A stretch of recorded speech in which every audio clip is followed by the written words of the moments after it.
Alrighty.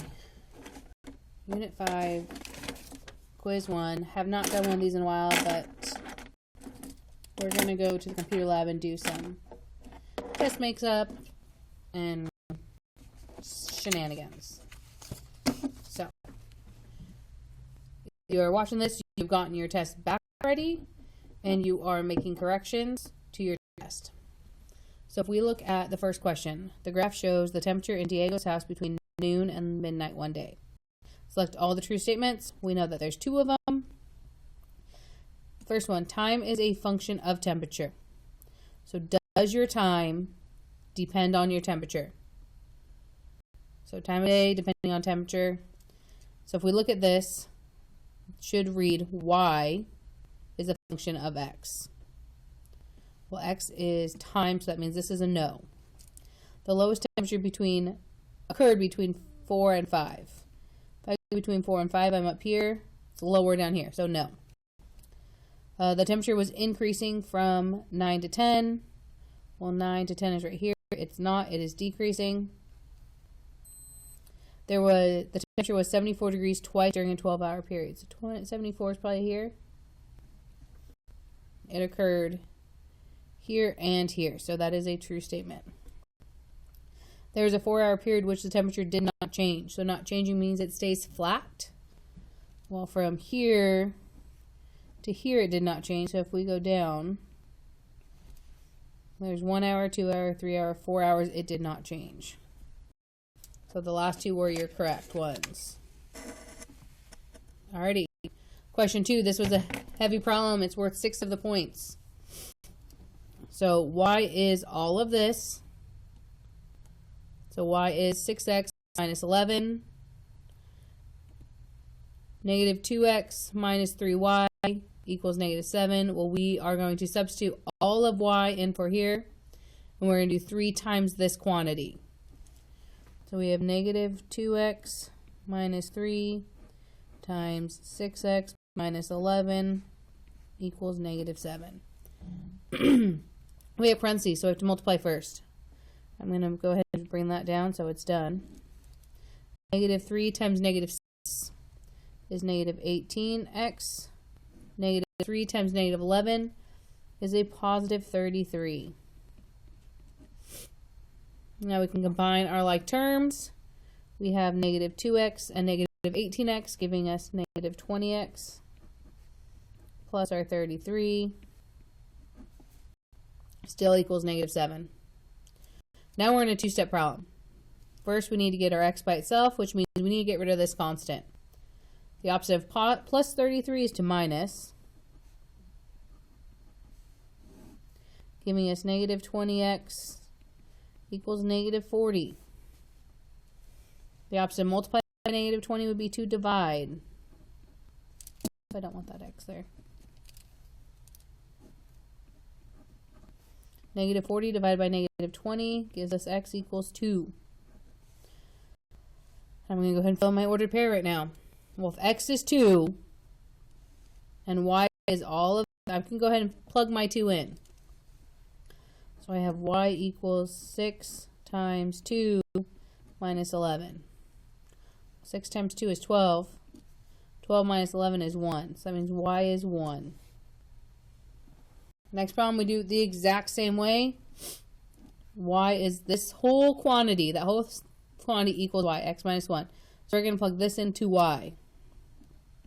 2x minus 3 times the quantity of x minus 1 equals negative 1.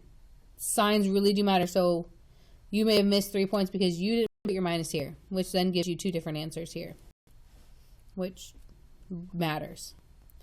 So we have negative 3 times x, which is negative 3x. Negative 3 times negative 1, which is positive 3. I'm going to combine my like terms, giving me negative x plus 3 equals negative 1. The opposite of plus 3 would be 2 minus 3. Cancel out, so now I have negative x equals negative 4. X has to be positive. That's like multiplying by negative 1x, so we're going to divide by negative 1, giving us x equals 4. And fill those spots in. Y, well, y is x, which is 4, minus 1. 4 minus 1 is 3, so that means y is 3.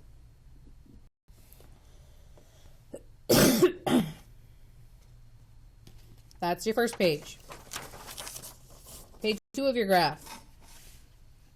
The table shows a linear relationship between the amount of water in a tank and time. Which statement is true? So, at 0 minutes it had 30, and then it went down to 20, and then it went down to 10.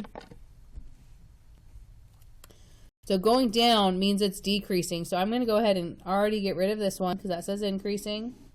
And I'm going to get rid of this one because it says increasing. Now I have 2 to pick from. We have to figure out, is it decreasing by 2 gallons per minute or 5 gallons per minute? Or not 5, 10. So let's see. Let's figure out what is our difference. What is the rate of change? So we're going to figure out what is this changing by. Go to here to here. Well, this is decreasing by 10. And this is increasing by 5. And the rate of change is your y divided by x. 10 divided by 5, which doesn't give us 1. Gives us 2. And this 10 was a decrease, that was negative. So that means this 2 is negative, which makes this a decreasing rate. You could have also done, here's my x, here's my y, y2, so we're going to call these ones my 2's, and these my 1's. 10 minus 20 over 10 minus 5. So 10 minus 20, 10 minus 5 gives us 10 over 2. Divided out, not 2, man. Over 5. Divided out, and that brings us all the way back to here. Majority of you guys got this one right. The graph represents an object that is shot upwards from a tower and then falls to the ground. So it shot up from a tower. Well, here's my tower. And lands on the ground. Here's ground. How tall was the tower from which the object was shot from? Gives us right there. There's the height of the tower. When did the object hit the ground? Well, that's when it hit the ground. Ground level 0. The greatest height of the object. This is 95. So, like, if you said between 92, 93, 94 even, 94 would be a stretch, but somewhere in there.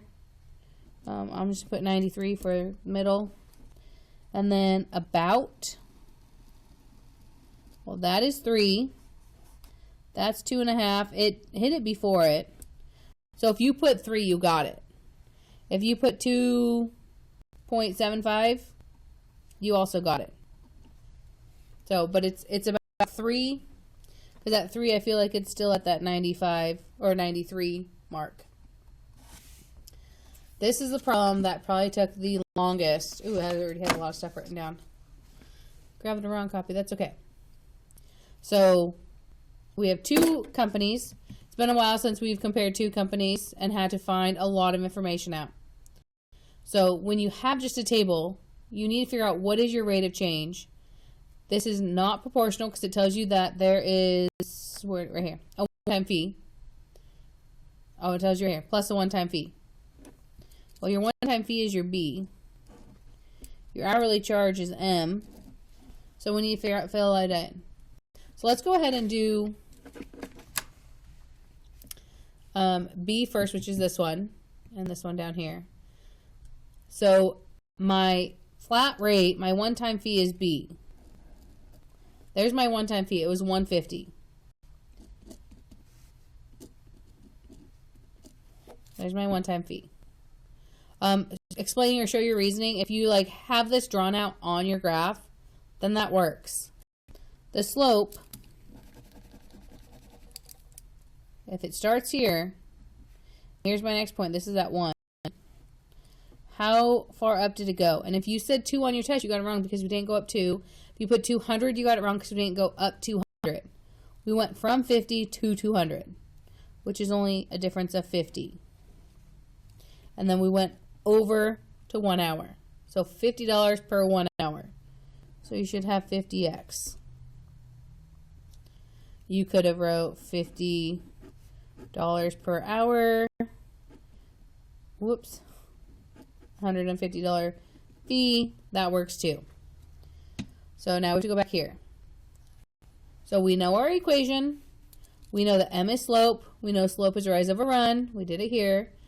This is where we bring back November, where we have y2 minus y1 over x2 minus x1. We have ordered pairs in a table. So here's x2, y2, x1, y1. We're going to fill it in.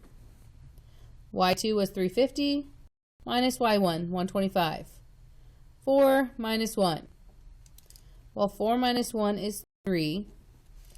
350 minus 125 is 225. I'm going to write this down here. 225 over 3. If we divide it out,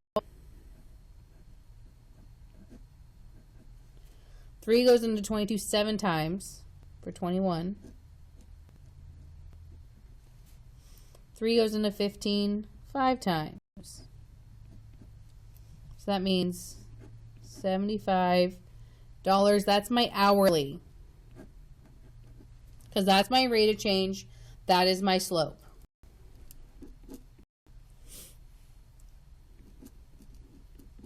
So now we'd figure out if I worked for 1 hour and I paid $125 and my hourly is $75, we need to take our $75 away to figure out what is my zero cost.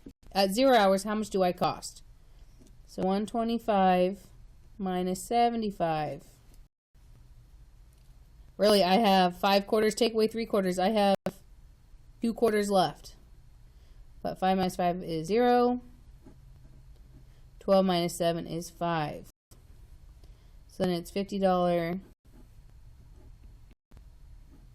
fee. In my equation, y equals 75x, because that's my hourly, plus my $50 fee. Can A+ Plumbing and Quality Plumbing ever charge the same amount? Yes, they can. This one has a lower hourly rate, and a higher fee. This one has a higher hourly and a lower fee. To figure out when something's the same, you set them equal to each other, because equal is the same. So yes. But explain or show. So we need to set them equal. So we have 50x plus 150. This is for quality. Is equal to A+ Plumbing, which is 75x plus 50. Solving equation is what we're doing. We need our variables together. We need our constants together. So I'm going to get rid of my 50x over here.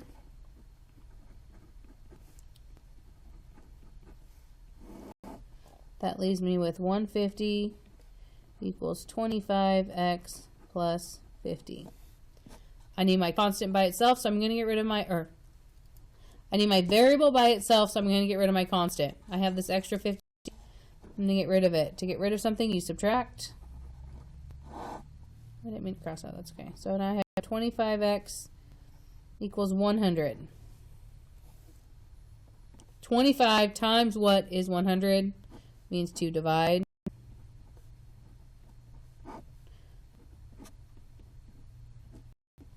So after, oh, can't see it.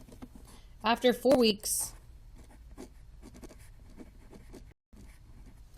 they have the same amount of money. Can A+ Plumbing and Quality Plumbing ever charge the same total for the same amount of time? Explain or show. It doesn't ask you for how much money they make. So you can leave it at that. We set them equal to each other.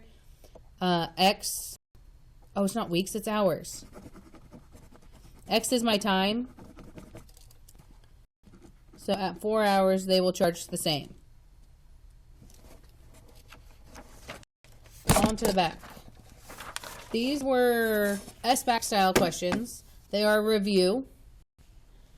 So if we have this one, our equation is y equals mx plus b still. This graph shows the relationship between number of cookies. Well, cookies is x, but they're labeling it c. And profit earned, p. Well, p is my y. So same equation. We have p equals mx plus b. In this scenario, we'd notice that it crosses right here at 0. So you can write plus 0. If you, this is an x, this is c. So we're going to bring down c or the x. And then what is it per 1? This does not count by 1, so it's not up 1 over 2.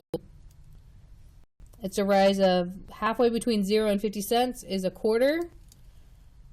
So 0.25, 1 quarter, 25 hundredths. And over for 1 cookie. So you would write P equals a quarter times C. If you wrote Y equals a quarter X, you still got it because the variables are placeholders for the unknown amounts. Last problem. We went over one like this on Tuesday. So it's okay that you saw it. So I'm going to redraw it. Triangle ABC is given by the coordinates A is -7, -4, B is -7, 4, and C is 1, 4. Those don't matter too much because all the values are given to us. The ordered pair 6, y is on line AC. Enter the value for y in this ordered pair. Okay, well, this is line AC. I'm going to keep in the same line. If you have a ruler, that's great, because then you can just draw your line perfectly straight.